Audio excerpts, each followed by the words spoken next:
असम की चुनावी लड़ाई दिलचस्प मोड़ पर आ चुकी है। अब सीएम हिमंता बिस्वा शर्मा ने कांग्रेस के 3 नेताओं पर 500 करोड़ की मानहानि का मुकदमा दर्ज कराया। कांग्रेस नेता जितेंद्र सिंह, भूपेश बघेल और गौरव गोगोई के खिलाफ केस दर्ज किया गया। हिमंता ने इन सभी पर जमीन से जुड़े मामलों में झूठ फैलाने का आरोप लगाया है। मुर्शिदाबाद में बन रही बाबरी को लेकर के देश भर में विवाद की स्थिति बनी हुई है। इस बीच यूपी के सीएम योगी आदित्यनाथ ने बड़ी बात कही। सीएम योगी ने ये कहा कि बाबरी मस्जिद का पुनर्निर्माण नहीं हो सकता। दोबारा बाबरी का सपना कयामत तक पूरा नहीं होगा। हिंदुस्तान में कायदे के साथ कानून का भी पालन करना होगा। जो इसे नहीं मानेगा उसे सख्ती से निपटा जाएगा। लोकसभा स्पीकर ओम बिरला के खिलाफ विपक्ष अविश्वास प्रस्ताव का नोटिस लेकर आया। कांग्रेस के नो कॉन्फिडेंस मोशन के नोटिस पर 118 विपक्षी सांसदों के हस्ताक्षर हैं। हालांकि यहां भी कांग्रेस विपक्ष को लामबंद नहीं कर पाई। ममता बनर्जी की तृणमूल ने अविश्वास प्रस्ताव का समर्थन नहीं किया और अब इस प्रस्ताव के नोटिस पर एक नया ट्विस्ट सामने आया है।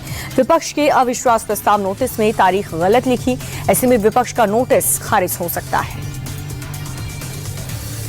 लोकसभा में सत्ता पक्ष और विपक्ष का गतिरोध सुलझ गया और अब सदन के सुचारू रूप से चलने की उम्मीद है। लेकिन गतिरोध सुलझने से पहले आज फिर से जबरदस्त हंगामा हुआ।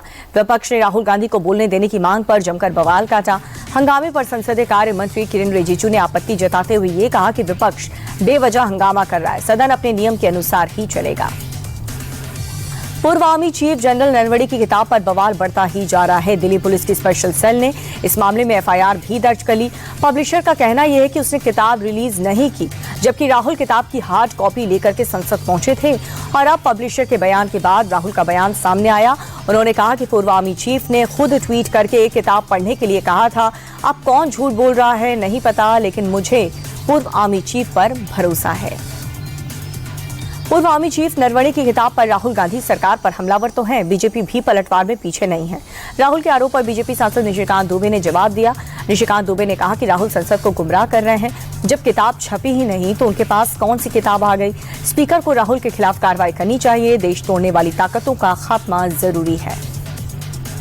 भारत अमेरिका ट्रेड डील पर सपा सांसद अखिलेश यादव ने केंद्र सरकार को घेरा। अखिलेश ने कहा कि अमेरिका के साथ डील नहीं ढील हुई है। अगर डील में अमेरिका को ही फायदा पहुंचाना था तो इसके लिए 11 महीने का इंतजार क्यों किया गया।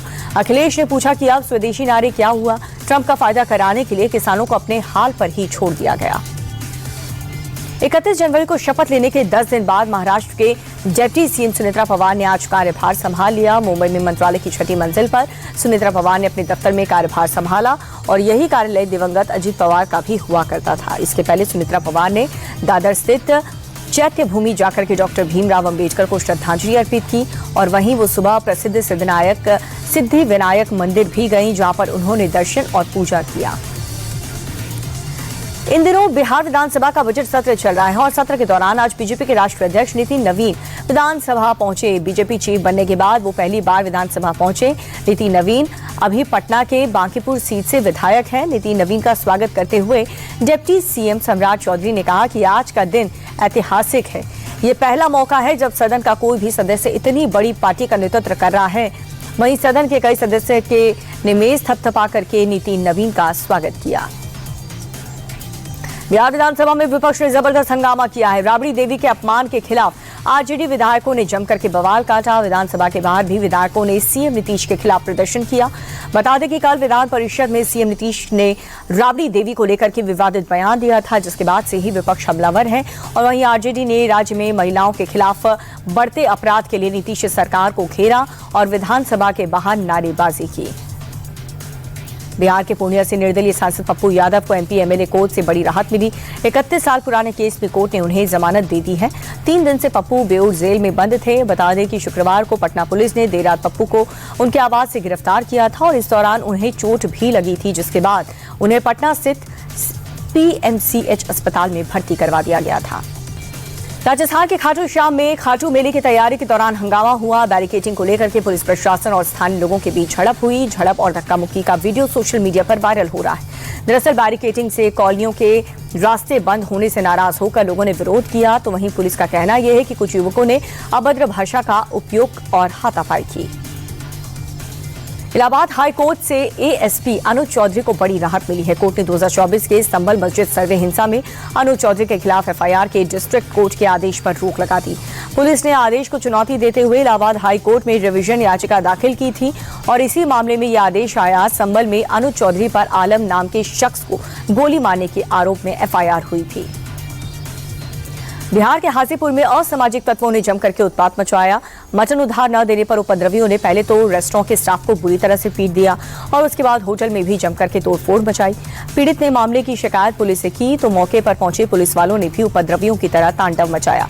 मारपीट की पूरी घटना सीसीटीवी में कैद हो गई, जिससे पुलिस की कार्यशैली पर भी सवाल उठ रहे हैं। कंगाली के डर से 10 दिन में ही पाकिस्तान क्रिकेट बोर्ड की हेकड़ी निकल गई। एक बार फिर से पीसीबी ने सरेंडर कर दिया और अब पाकिस्तान T20 वर्ल्ड कप में 15 फरवरी को कोलंबो में टीम इंडिया के सामने मैदान पर उतरने के लिए राजी हो गया है। पाकिस्तान ने ये फैसला लाहौर में हुई मीटिंग के बाद लिया।